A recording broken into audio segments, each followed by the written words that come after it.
नमस्कार मित्रों, मेरा नाम विवेक है। इल्विन क्लासेस के यूट्यूब प्लेटफॉर्म पे आपका बहुत बहुत स्वागत है।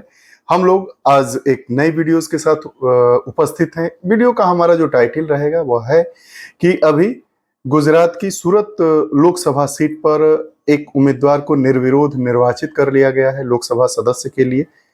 वहां 15 लोगों ने नामांकन दाखिल किया था। क्या वह कारण रहा कि जिसमें एक ही उम्मीदवार केवल अंतिम पद और अंतिम प्रत्याशी के रूप में, उम्मीदवार के रूप में वहां टिक पाया? आइए इन सभी बातों को समझते हैं। साथ ही हम यह भी समझेंगे कि भारत के संविधान के तहत क्या निर्विरोध चुनाव की जो प्रक्रिया है, निर्विरोध विजेता घोषित करने की प्रक्रिया है, क्या वह विधि सम्मत है या केवल व्यवहारिक है?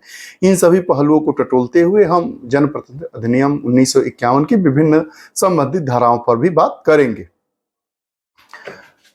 भारत में निर्विरोध चुनाव की कानूनी व व्यवहारिक की इस वीडियोस में चर्चा के हमारे जो पक्ष होंगे, खबर क्या है, खबर को हमने जाना, फिर जानेंगे भारत में नामांकन है तो कानूनी प्रावधान क्या क्या है और नामांकन पत्रों की जांच और विवाद क्या है। आइए एक एक कर हम बातों को समझते हैं। भारत में निर्विरोध चुनाव के कानूनी एवं व्यवहारिक पक्षों पर हम बात करते हैं।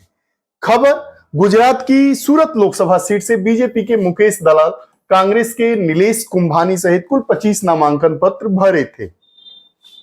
मामला गुजरात की लोकसभा सीट सूरत को लेकर है। यह चर्चा में है, सुर्खियों में है। वहां पर 7 मई को चुनाव होने वाले थे, लेकिन चुनाव वहां रद्द कर दिया गया क्योंकि वहां पर भाजपा के प्रत्याशी को निर्विरोध चुन लिया गया, अर्थात केवल वह एक पद के लिए एक ही वैध प्रत्याशी के रूप में नामांकन दाखिल किए थे। बाकियों के या तो नामांकन को खारिज कर दिया गया या उन्होंने अपने नामांकन को वापस ले लिया।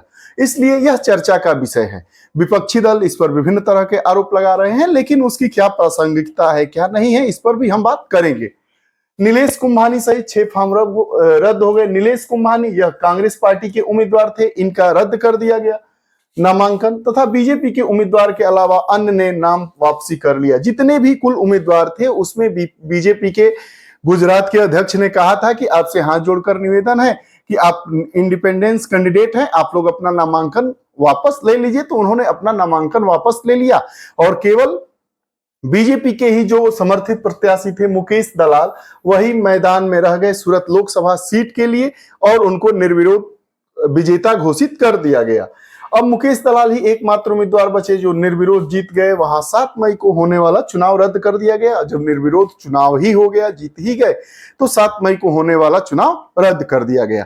आइए नजर दौड़ाते हैं कि भारत में नामांकन हेतु क्या क्या प्रावधान है और RPA representative of people act या जनप्रतिनिधि अधिनियम 1951 की धारा 33 क्या कहती है और किस प्रकार इससे संबंधित हेतु कानूनी प्रावधान। RPA representative of people act या पीपुल रिप्रेजेंटेटिव एक्ट या जनप्रतिनिधि अधिनियम 1951, कुछ भी कहिए कि उसकी धारा 33 है, वह यह कहती है कि वैध नामांकन की आवश्यकताओं को यह शामिल करती है। धारा 33 यह कहती है कि जो वैध नामांकन है उनकी आवश्यकताओं में क्या क्या शामिल है, उसके लिए इस धारा में बताया गया है। क्या है कि 25 वर्ष से अधिक आयु का मतदाता भारत के किसी भी निर्वाचक क्षेत्र से लोकसभा का चुनाव लड़ सकता है, बशर्ते उस मतदाता की उम्र 25 वर्ष से ज्यादा होनी चाहिए और भारत के किसी भी क्षेत्र में उसका मतदाता सूची में नाम होना चाहिए। तो वह भारत के किसी भी लोकसभा सीट पर उम्मीदवार बन सकता है, लड़ सकता है, बशर्ते 3 जगह को छोड़ना होगा। उनके बारे में भी हमने बात किया था। मान्यता प्राप्त दलों के प्रस्तावकों के बारे में यह अधिनियम की धारा क्या कहती है कि उम्मीदवार का प्रस्तावक उसी क्षेत्र से मतदाता होना चाहिए। उम्मीदवार चाहे कहीं का हो, लेकिन जो प्रस्तावक होना चाहिए उस उम्मीदवार का उसी लोकसभा क्षेत्र से होना चाहिए जिस क्षेत्र से नामांकन हो। दूसरा बात, अगर राष्ट्रीय या राज्य स्तर का मान्यता दल हो, इसके मामले में 1 प्रस्तावक चाहिए, और अगर गैर मान्यता प्राप्त राजनीतिक दल हो, RUPPA मतलब रजिस्टर्ड अन रिकॉग्नाइज्ड पॉलिटिकल पार्टी अगर हो, उसके लिए प्रस्तावक की संख्या ज्यादा होनी चाहिए। गैर मान्यता प्राप्त राजनीतिक दल या निर्दलीय उम्मीदवारों के लिए 10 प्रस्तावकों की आवश्यकता होती है।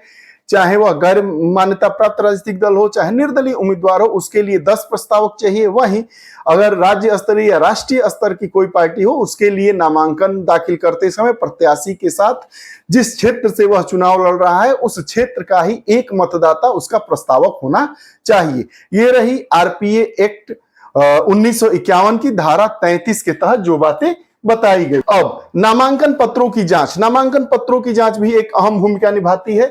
जो आरपी एक्ट है, पीपुल रिप्रेजेंटेटिव एक्ट 1951, जन प्रतिनिधित्व अधिनियम 1951 की धारा 36 में यह कहता है, आरओ मतलब रिटर्निंग ऑफिसर द्वारा नामांकन पत्रों की जांच हेतु प्रावधान है। रिटर्निंग ऑफिसर नामांकन पत्रों की जांच करेगा। अब किसी ऐसे दोष गलती के लिए किसी उम्मीदवार का नामांकन अस्वीकार नहीं करेगा जो पर्याप्त प्रकृति का नहीं है।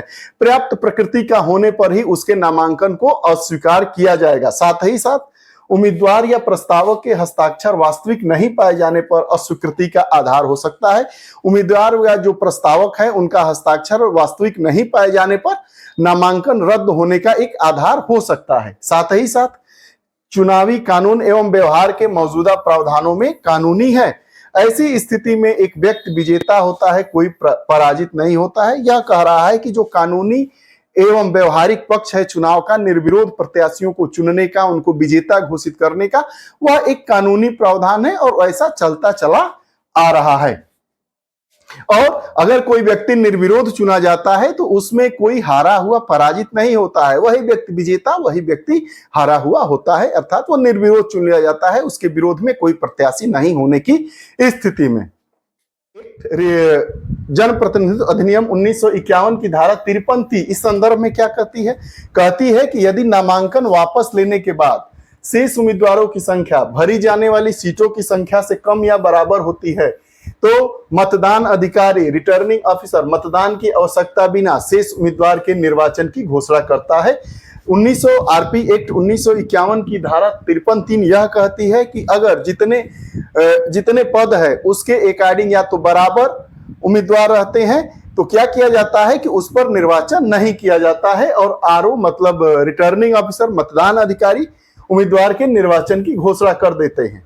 यह प्रावधान किसी उम्मीदवार को ऐसी स्थिति में ही निर्विरोध निर्वाचित घोषित करने की अनुमति देता है जब किसी विशेष सीट के लिए कोई अन्य प्रतिद्वंदी उम्मीदवार नहीं होता है। अगर कोई अन्य प्रतिद्वंदी उम्मीदवार नहीं होगा तो उसको विजेता घोषित निर्विरोध